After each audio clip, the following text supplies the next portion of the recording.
Okay, good afternoon, everyone. My name is Andrea. I'm from the Migal Research Institute, which is a 5-minute drive from here. So I'm really excited to have this conference really next to our home.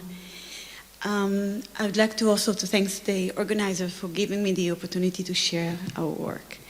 So in my lab, we are interested in the pathways that regulate the dilation of microvessels, especially by lipid-lacton mediators. So, just a second.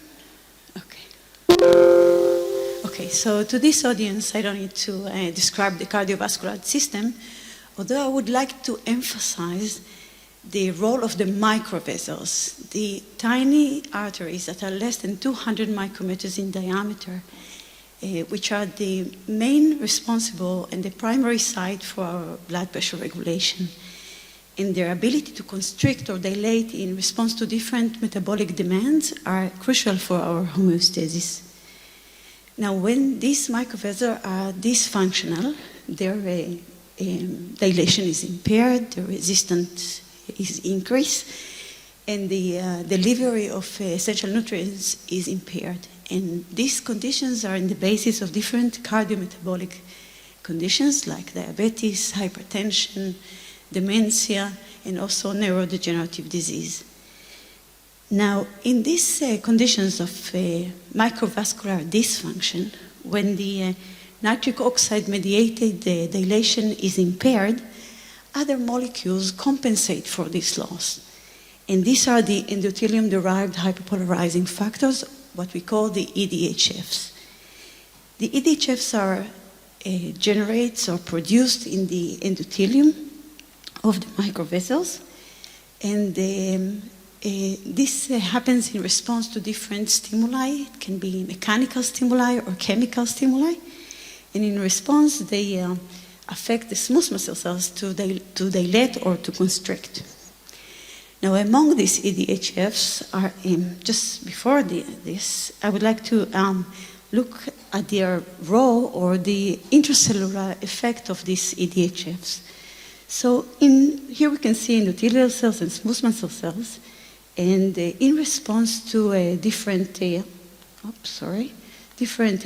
agonists, can be chemical agonists, the EDHFs are produced in the endothelium, and they mediate the calcium increase, which further activates the calcium-dependent potassium channels, calcium efflux and hyperpolarization of the endothelial cells and the smooth muscle cells, which results in relaxation of the microvessels. Now, among these EDHFs are different oxylipins that are produced from essential fatty acid by the CYP epoxygenase pathway. They produce a variety of metabolites. Some of them are here. There are epoxides, and which were investigated and have evidence for their vasodilatory effect, hyperpolarization of endothelial cells, especially via calcium signaling. However, they are hydrolyzed very quickly by the soluble epoxide hydrolase to their corresponding dehydroxy isomers, which are less active. And not surprisingly, this enzyme is a current pharmacological target.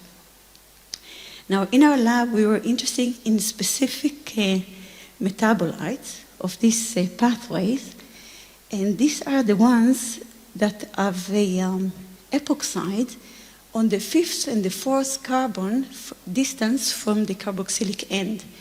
And the reason for that is because they are unstable. They circulate to a more stable lacton isomers. And these are the lactons that are produced from the arachidonic acid, from the EPA, and from the DHA. These lactons, these lactons are more stable, chemically stable, and also they evade the hydrolysis by the soluble epoxide hydrolase. However, their physiological outcome weren't investigated, so we were interested in their EDHF characteristics. To do so, we use different endothelial cells from umbilical cord, from microvessels, introduce the bufalactones and look for their ion fluxes and hyperpolarization. So we started with the arachidonic acid lactone, and in endothelial cells we could show that it dose-dependently increased calcium in endothelial cells. The arachidonic acid lactone also affect the potassium efflux that was dependent on the specific endothelial potassium channels.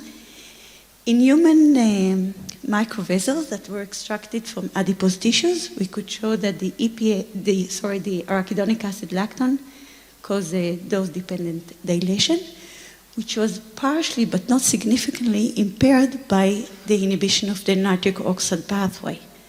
However, when we removed the endothelial layer from these microvessels, the arachidonic acid lactone dilation was totally impaired, meaning that this is an endothelium-dependent mechanism. So this was already been published, and because of the structural similarities, we went and looked further for the EPA lactone properties. So using very similar methods, we could show in endothelial cells that the EPA lactone increase dose-dependently calcium and causing a potassium efflux. We could measure the EC50s that were in the range of nanomolars. The vasodilatory effect of the EPA lactone was measured with the microvessels extracted from healthy and hypertensive patients. We can see that the EPA lactone caused a dilation in both arteries. However, in hypertensive microarteries, the inhibition of nitric oxide did not change the EPA lactone-dependent dilation, again emphasizing for the potential compensation mechanism that the EPA lactone affects by. When we look at further on the intracellular mechanism of the EPA lactone, I know it's a bit of a busy slide, so I'll go through it. I already showed you that it causes a potassium efflux, calcium increase. However, the upstream pathway was unknown. We hypothesized that the EPA lactone mediates this calcium increase by a G protein coupled receptor that further activates PLC, inositol 3-phosphate, and that causes a calcium efflux from the ER and further the potassium flux and hyperpolarization. To study this part, we use different pharmacological inhibitors to different components of this pathway. And to make a long story short, we could show that the different inhibitors indeed inhibited the potassium efflux mediated by the EPA lactone. We further measured the concentration of the inositol 3-phosphate levels with or without the inhibitor to PLC. So we could see that indeed the inositol 3-phosphate concentration is increased in response to the EPA lactone. To look further on the effect of the nitric oxide, we look at the phosphorylation of the enos, and we could see that this effect was very minor, which is something that we already seen in the vessels, in the human microvessels, that the mechanism is an NO, nitric oxide independent. So in the last part of my talk, I would like to show some in vivo studies. To do so, we collaborate with a group at the Western Galilee Medical Center. And there we established a rat model for hypertension, which is based on 5/6 nephrectomy and kidney failure. In these rats, the blood pressure was high and stable after the nephrectomy.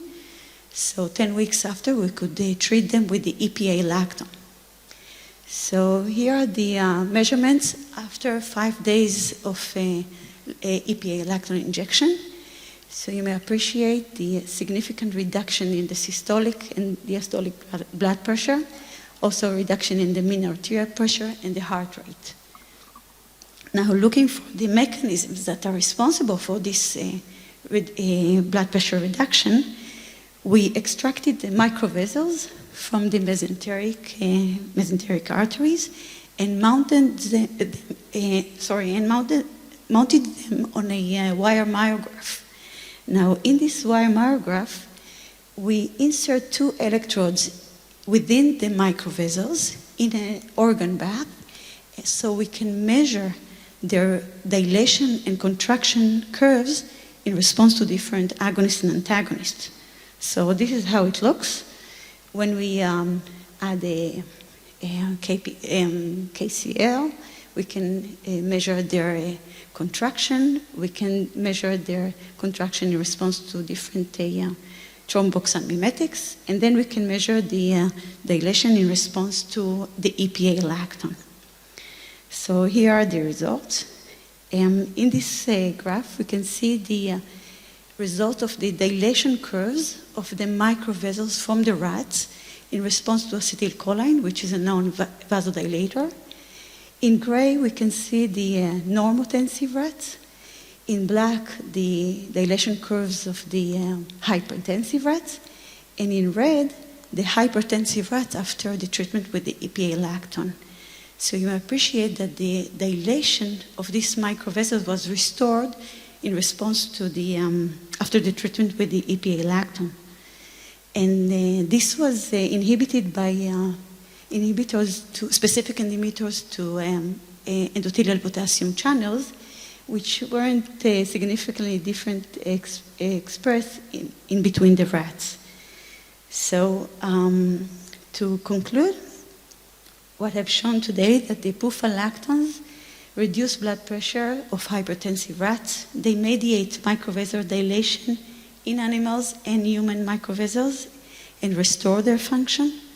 They initiate endothelial hyperpolarization by nitric oxide independent mechanism, and their activation of the calcium-dependent potassium channels go through the PLCI inositol 3-phosphate pathway. So I hope I convinced you that PUFA lactons may function as novel EDHFs. So I would just like to finish with thanks to the members of the lab, the collaborators overseas and in Israel, the funding agencies, and you for your listen. Thank you.